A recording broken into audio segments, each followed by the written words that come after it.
ಕುಣಿಗಲ್ ಶಾಸಕರ ಅಭಿವೃದ್ಧಿ ಬಗ್ಗೆ ವಿರೋಧ ಪಕ್ಷದವರು ಟೀಕೆ ಮಾಡ್ತಾ ಇದ್ರು. 30 ವರ್ಷಗಳ ನೆನೆಗುದಿಗೆ ಬಿದ್ದಿದ್ದ ಜನರ ಬೇಡಿಕೆ ಈಡೇರಿಸಿ ತಾಲೂಕಿನಲ್ಲಿ ಅಭಿವೃದ್ಧಿ ಕಾರ್ಯ ನಡೆಸಿ ವಿರೋಧ ಪಕ್ಷದವರ ಟೀಕೆಗೆ ಉತ್ತರ ಕೊಟ್ಟಿದ್ದೇನೆ ಅಂತ ಶಾಸಕ ಎಚ್.ಡಿ. ರಂಗನಾಥ್ ಎದುರಿಟ್ಟು ನೀಡಿದರು. ಕುಣಿಗಲ್ ತಾಲೂಕಿನ ಜನರ ಕನಸಿನಂತೆ ಮಂಗಳ ಮತ್ತು ಮುತ್ತರಾಯನ ಕೆರೆಗೆ ಸರಣಿ ನೀರು ತುಂಬಿಸುವ ಪ್ರಯತ್ನ ಕೂಡ ಯಶಸ್ವಿಯಾಗಿದೆ ಅಂತ ಶಾಸಕ ಎಚ್.ಡಿ. ರಂಗನಾಥ್ ತಿಳಿಸಿದರು. ಡಿ.ಕೆ. ಶಿವಕುಮಾರ್ ಹಾಗೂ ಡಿ.ಕೆ. ಸುರೇಶ್ ಮಾರ್ಗದರ್ಶನದಲ್ಲಿ ಬೆಳೆದು ಬಂದಿದ್ದು ವಿರೋಧ ಪಕ್ಷದವರು ಟೀಕೆಗೆ ಹಿಂದೆ ಸರಿಯಲ್ಲ.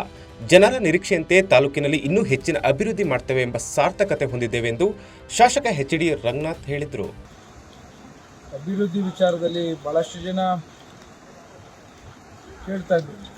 ಡಾಕ್ಟರ್ ರಂಗನಾಥ್ ಒಂದೇ ಒಂದು ಅಡಿನೂ ಲೈನಿಂಗ್ ಮಾಡಿಲ್ಲ ಅನ್ನೋ ಮಾತು ಕೇಳ್ಪಡ್ತಿದ್ದೆ.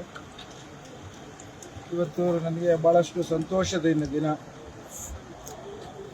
ಏಕೆಂತಂದರೆ ಅಮೃತೂರು ಭಾಗದಲ್ಲಿ ಮಂಗಳ ಕೆರೆ ನಂಬ್ಕೊಂಡಿರೋಂಥ ಅಚ್ಚುಕಟ್ಟು, ಅದ್ರ ಬಗ್ಗೆ ನೀರನ್ನ ಯಾವ ರೀತಿ ತುಂಬಿಸ್ಬೇಕು ಅನ್ನೋದೊಂದು ಪ್ರಶ್ನೆನ ಈ ಹೋಬಳಿಯರು ಕೇಳಿದಂಥ ಸಂದರ್ಭದಲ್ಲಿ ಇವತ್ತು ನಾನು ಅವ್ರಿಗೆಲ್ಲರಿಗೂ ಉತ್ತರ ಕೊಡ್ತಾ ಇದ್ದೇನೆ.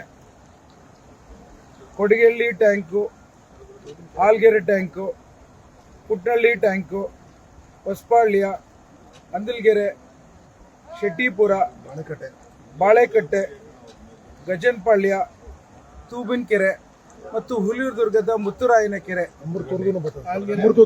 ಅಮೃತೂರು ದೊಡ್ಡಕೆರೆ ಮತ್ತು ಸಣ್ಣಕೆರೆ, ಇದ್ರ ಜೊತೆಗೆ ಹಾಲ್ಗೆರೆ, ಕೊಡಿಗೆಹಳ್ಳಿಯ ಕೆರೆಗಳು, ವಿಶೇಷವಾಗಿ 18 ಕೆರೆಗಳನ್ನು ಇವತ್ತು ಏನು ನಾನು ಲಿಂಕ್ನ ಮಾಡಬೇಕು ಅಂತೇಳಿ ನನ್ನ ಕನಸಿತ್ತು. ಮಾರ್ಕೊಂಡಹಳ್ಳಿಯಿಂದ ಈ ಭಾಗಕ್ಕೆಲ್ಲ ಕೊಡಬೇಕು ಅಂತೇಳಿ ಅಮೃತೂರು ಮತ್ತು ಹುಲಿಯೂರುದುರ್ಗ ಹೋಬಳಿಗೆ ಲೈನಿಂಗ್ ಸಮೇತ ಇವತ್ತು ಕೆನಾಲ್ನ ಕಟ್ ಮಾಡಿಸಿ ಮಾರ್ಕೊಂಡಹಳ್ಳಿ ಡ್ಯಾಮಿಂದ ಮಳೆ ಆಧಾರಿತ ನೀರನ್ನು ಅವಲಂಬಿಸೋದು ಬಹಳ ಕಷ್ಟ ಅಂತೇಳಿ ಮಂಗಳಾಗೆ ಮತ್ತು ಮುತ್ತುರಾಯನ ಕೆರೆಗೆ ಈ ಒಂದು ಕೆರೆಗಳ ಸರಣಿ ಕೆರೆಗಳನ್ನು ತುಂಬಿಸುವಂಥ ಒಂದು ವ್ಯವಸ್ಥೆ ಕಾರ್ಯಕ್ರಮ ಇವತ್ತು ನಾನು ಚಾಲನೆ ಕೊಡಲಿಕ್ಕೆ ಟ್ರಯಲ್ ರನ್ ಮಾಡಿದ್ದೇನೆ. 28 ವರ್ಷದಿಂದ ಸಂಪೂರ್ಣ ನ್ಯೂಸ್, ಇದು ನೊಂದವರ ಧ್ವನಿ.